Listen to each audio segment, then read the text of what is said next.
नमस्कार आप सभी को। इस सेशन में हम बात करेंगे रेशियो के कुछ उस टाइप के सवालों के बारे में जिनको आप बिना एक्स वाई माने बिना इक्वेशन बनाए डायरेक्ट रेशियो से सॉल्व कर सकते हैं, जहां पर आपको सम इक्वल बनाना होता है। जैसे ये सवाल आप देखिए, number of balls in bag A and B are in the ratio 3:2। 10 balls are transferred from A to B and 5 from B to A. तो 10 बॉल हमने क्या किया, ए से बी में ट्रांसफर की और 5 बी से ए में ट्रांसफर की। तो ए और बी का जो रेशियो बन गया वो 1:1 बन गया।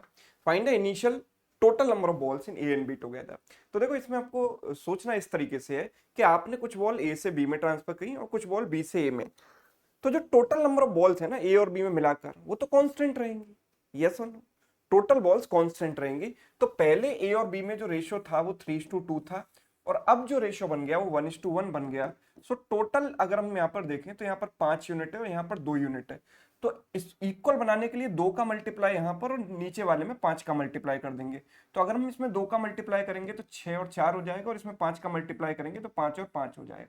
तो ये भी 10 हो गया और ये भी 10 हो गया, राइट। अगर हम ए की बात करें तो ए में से 10 बॉल निकली और 5 बॉल ए में आ गई बी से, राइट। तो ए से 10 ट्रांसफर हुई और 5 इसने इसके पास आ गई। तो अल्टीमेटली -10 और +5, तो अल्टीमेटली नेट रिजल्ट इज -5, मतलब ए में 5 कम हो गई।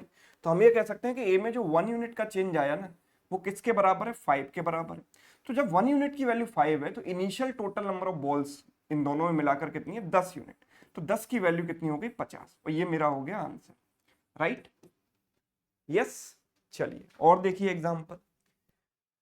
सम amount of money was to be divided among A B C in the ratio 3:1। कुछ पैसा था जो ए बी सी के बीच में 3:1 के अनुपात में डिवाइड किया जाना था। Instead it was divided among A B C in the ratio 1:1, है ना। तो हुआ क्या कि गलती से उसको 1:2:1 के रेशियो में डिवाइड कर दिया गया ए बी सी में। Find the percentage increase in the amount received by C. तो सी को जो पैसा मिलेगा उसमें कितना परसेंट इंक्रीज होगा।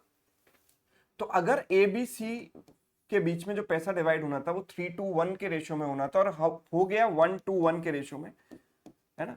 तो जो टोटल अमाउंट है वो तो सेम ही होगा ना, चाहे आप उसे किसी भी रेशियो में डिवाइड करो, टोटल तो तीनों का सेम ही आएगा।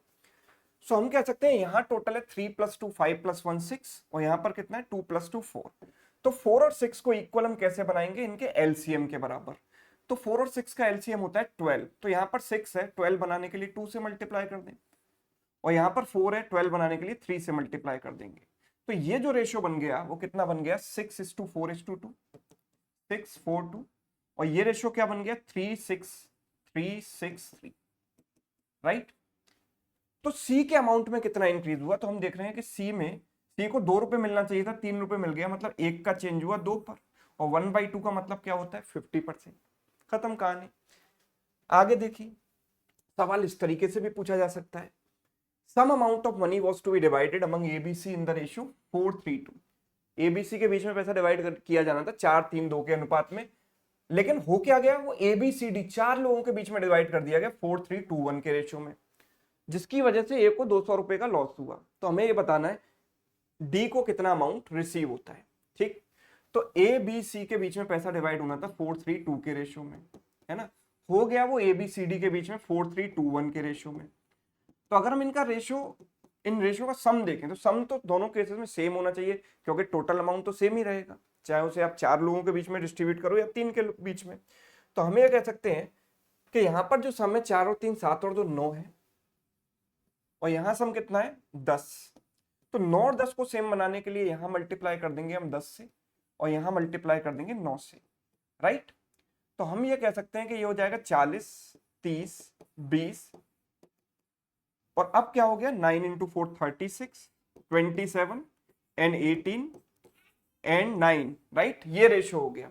तो अगर हम ए के लॉस की बात करें तो ए का जो लॉस है वो 200 रुपए है, राइट। ए का लॉस 200 रुपए है, मतलब ए को जो लॉस हुआ वो 4 यूनिट का लॉस हुआ। तो ए का लॉस जो है 200 के बराबर है, 4 यूनिट की वैल्यू 200 के बराबर, तो 1 यूनिट की वैल्यू 50 के बराबर।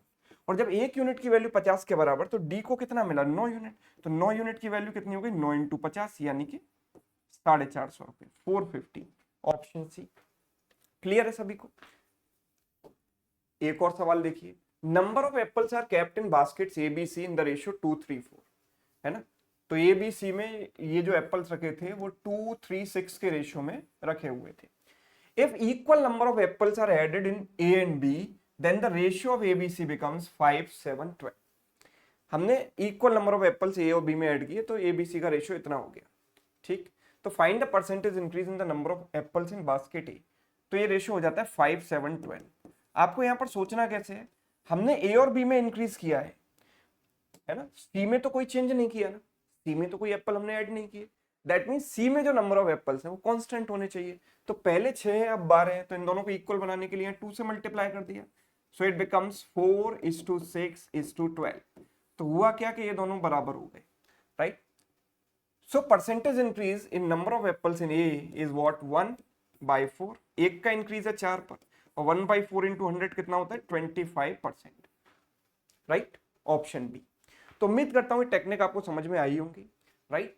और एक सवाल आपके लिए होमवर्क है, सेम टेक्निक का इस्तेमाल करते हुए आप इस सवाल को सॉल्व करें और आंसर मुझे कमेंट में बताएं।